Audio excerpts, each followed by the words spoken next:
forces. Currently, there is no information about the source of these new automatons or their connection to the automaton forces encountered previously. The unprovoked assault lasted merely hours, quickly overwhelming the relatively undefended planets on the galactic fringe. The President has already issued a response, saying, "This attack occurred as we were nearing a permanent end to conflict with the automatons. Now, it is clear that there can be no peace until every automaton is utterly destroyed." The Helldivers have begun a counteroffensive operation with the ultimate objective of retaking Cyberstan, the apparent base of automaton operations. That's Liberty's latest. I'm Coretta Kelly.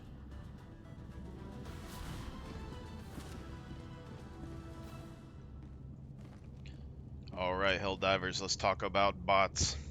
After playing some bot matches the last couple of days, I've come to some conclusions. Number one, anti-air is very important. Quasar cannon, recoilless cannon, expendable missile launchers, whatever you can get. If you want to min-max on your team, you can have one person bring a quasar cannon, one person bring your shield generator, etc., and then share over the course of the match. This will allow you to slowly beef up your team as the game ramps up, as long as you can secure your old equipment, and also frees up more space for airstrikes. It's kind of important. Okay, if you're wearing heavy armor with the 50% reduction to explosive damage, etc., you're probably going to be fine in general. But if you're wearing medium armor or light armor, you can get one tapped by rockets. So light armor, if you're going to be stealthy, you might not need a shield generator. Medium armor, you probably should have a shield generator. So my character, for example, playing as a clone trooper right now, can get one tapped by a rocket. And so a shield generator can be beneficial to my guy. I could say that supply packs are still very nice when it comes to the automatons, but not as required.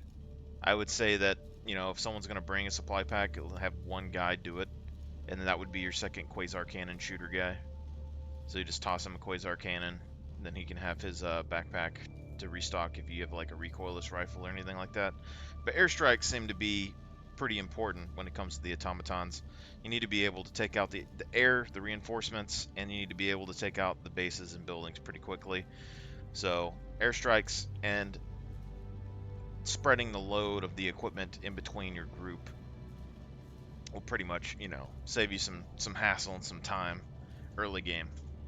So for an example, you have a group of 4. One of you brings a quasar cannon, one of you brings a shield gen, one of you brings, a recoilless rifle or whatever else, maybe an auto cannon, and then your other guy can bring, airstrikes or whatever else. But essentially, you need 2 anti-air probably to keep the troop transports down early game. And then, or like one recoilless rifle could do it as well. And then you spread that as the game continues, and you get one additional airstrike on each of your party members, which makes things a lot easier. It also frees you up if you want to use like sentry turrets instead of airstrikes, because then everyone can bring like an autocannon, a rocket, and a mortar if you really want to. So there's ways to spread the loads kind of with all that, but mainly the shield generator, if you're medium or light armor, I would kind of recommend that. Heavy armor, Announcement system not test. so much. Freedom, democracy, liberty, independence. Manage democracy. Test complete. Guns and equipment, I mean, there's a bunch of things that kind of seem viable. There's some new guns that just came out that also kind of work. This one on my hip is also one of those.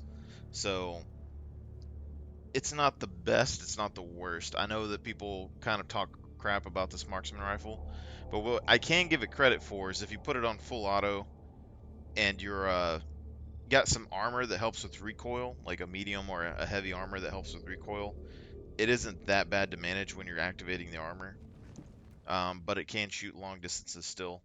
The competitor for this rifle, though, I don't think is any of the marksman rifles or any of these other ones that people use. The competitor is the Liberator Penetrator, because you're giving up 5 rounds for basically double damage, but you have, twice as much recoil. and a little bit less fire rate. But when you have like recoil reduction on your armor, it isn't so bad, and it can deal with things pretty easily close range. So being able to snipe and being able to handle things close range, I think is pretty nice. I haven't got to use it against the Tyranids yet though. Grenades, we haven't really tried the thermites yet, but I went back to high explosive grenades just to have something to deal with that. But I think smokes are still very viable, especially if you have a supply pack. Smokes with a supply pack allow you to smoke everything out pretty much indefinitely for a long period of time. It'll give you plenty of time to kind of like run up to objectives without wasting any airstrikes on smokes. So it's pretty good, except for the area isn't as big. So kind of give that with a grain of salt.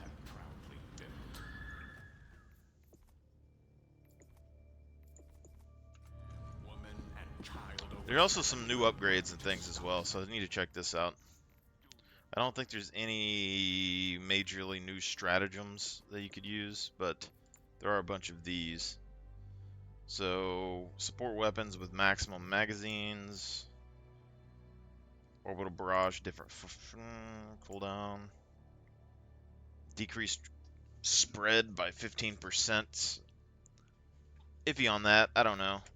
I think the spread is kind of the nice feature about it. Eagle stratagems that drop multiple bombs will drop 1 additional bombs. Does this Okay, so this doesn't have the 500k on it, but, you know, additional smoke grenade and stuff is nice. Nuclear radar, increase enemy ping. Fire damage from stratagems increased by 25%. That's pretty big. Eagle napalm, incendiary mines, and the flamethrower. This is a big bonus right there. Having to work through all of that to get there though is kind of crazy. Okay. Circuit expansion, lightning arcs fired from weapons and turrets jump to 1 additional enemy. So this is also very nice, just for if you do an arc build. I haven't used arc weapons against the bots, but against the Tyranids, they're pretty good. Sentries take 50% less damage from explosions.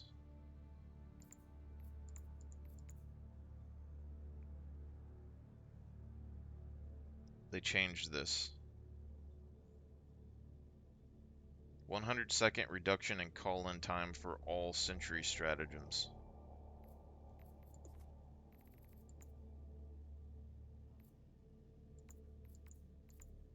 Is that already applied?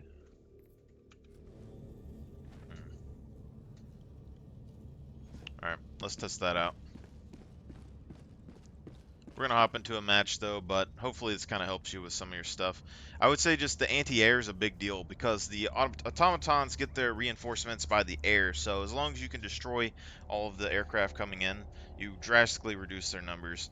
The 500k is decent for like tanks, I guess, but doesn't really seem too amazing. Like it helps versus the Hulks, but a 500k just for a Hulk is kind of iffy. You can't destroy the aircraft buildings with your 500k. You have to call in the Hell Bomb. So there's a bunch of iffiness there. The Eagle airstrike's probably the most consistent at destroying buildings, but you can also destroy the buildings yourself. So you kind of have to debate whether that's worth it or not for you, I guess. There's a bunch of things that with the bots that are a little bit different, but I don't think they're as bad as the Tyranids. I just think you have to plan around stuff a little bit more. Like, if you let them bottle up and get a bunch of numbers, you get swarmed, just like the Tyranids. But there's counters for the bots compared to the Tyranids. Alright, we're going to hop in there. Move back here in a little bit.